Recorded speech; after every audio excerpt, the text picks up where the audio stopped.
Hindi hanggat hindi napapanagot yung mga kurap, mga sakim, mga magnanakaw sa progresyo at sa malakailangan. Amen? Amen. Huwag tayo titigil. Minsan lang tayo mabubuhay sa buhay. Gawin na natin ang pinakatalis. At ang isa sa pinakamahalagang magagawa mo sa bansang ito, Paghigay-higayin mo na. desisyon na magagawa mo sa bansang ito, yung sumasama ka sa mga ganitong mga aktibidades. Bakit? Ito'y pagpapakita ng tunay na pagmamahal sa bansa. Isang araw, ikaw kabataan, isang araw tayo, magiging kasangkapan tayo para mabago ang bulok na sistema ng bansang ito. Kaya huwag kang mapagod. Meron ka mang mga pinagdadaanan sa buhay. Tumuloy ka lang, sumama ka lang. Kasi alam natin, naniniwala tayo isang araw tayo magtatagumpay. Tama?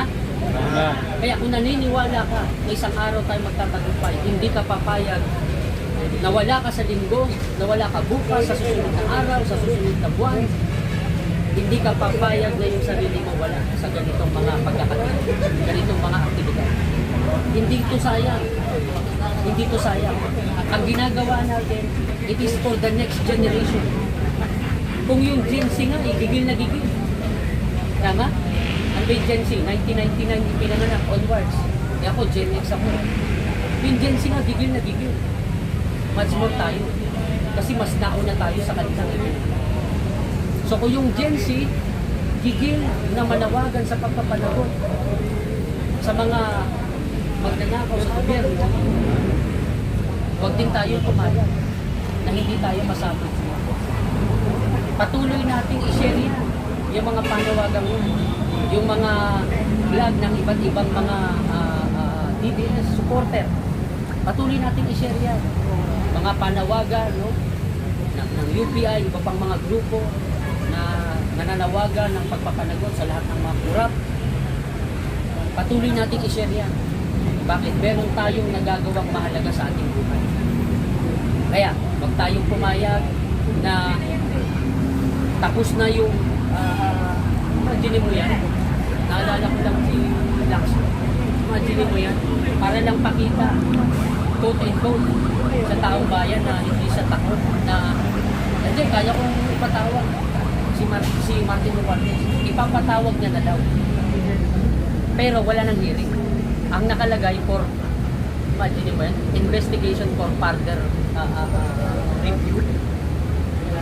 Imagine mo, papatawag mo pala si Martin Romualdez, pero wala na palang hearing.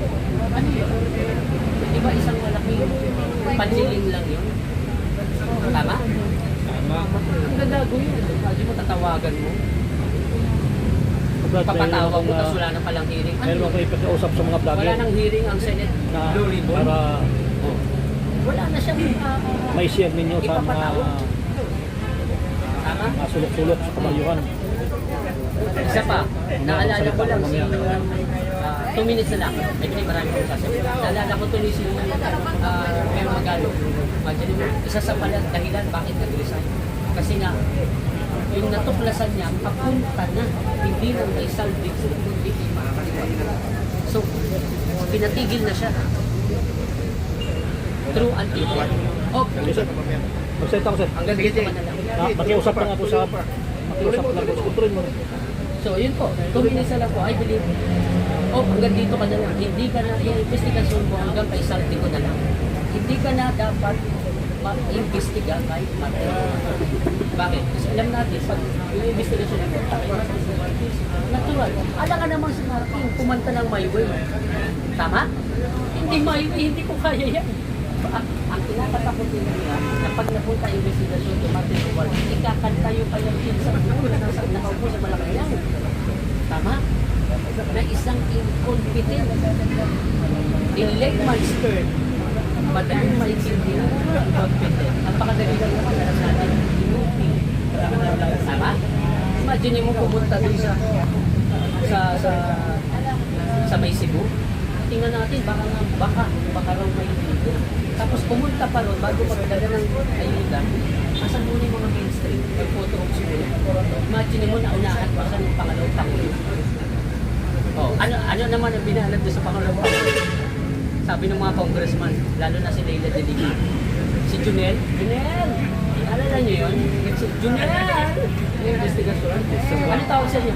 Junel! Pag hindi galit si Leila de Lima daw, Junel! Pag galit, oy Junel, hinayun ka ka, idol ka na lang, mamamatay tao ka. Ano sabi? Bawasan daw yung 903 million na inaprubahan. Bawasan daw yun, masyado daw malaki. Total, hindi naman daw dumalo ng budget hearing. Tingnan nyo mga kapatid. Anong mas mahalaga? Yung budget hearing ng OBP o yung pagtulong sa mga nasalanta? Yung budget hearing, kapatid, ng OBP, makakapag-antay yun. Tama? Pero yung mga nasalanta ng lindol, makakapag-antay ba sila? Kailangan nila ng agarang tulong sa gobyerno. Tama? Na hindi nagawa ng isang tao na nasa upuan na kaya naman hindi makatayo dun sa upuan. Hindi niya makita kung ano nangyayari sa bansa niya.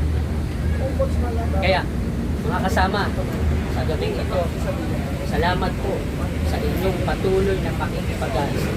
Huwag kayong mapapagod. Hindi sayang yung ginagawa niyo. Tama? Hindi siya sayang. Isang araw, lahat tayo magbubuli magtatagumpay. Sapagkat naniniwala ako, we deserve better. Amen? Lamang po. Sa kasama natin. Para ito sa mga vlogger. Sama pala ako ni President Barrio Casio. Ako ng grupo. Kaya kong probinsya. Tayong probinsya. Radio 6. Grupo kami ng grupo dahil sa iyang aksyon. Dahil hindi namin mabura. Kami matatanda na, senior na, 67. Sa farm na ako sana, papahinga na ako.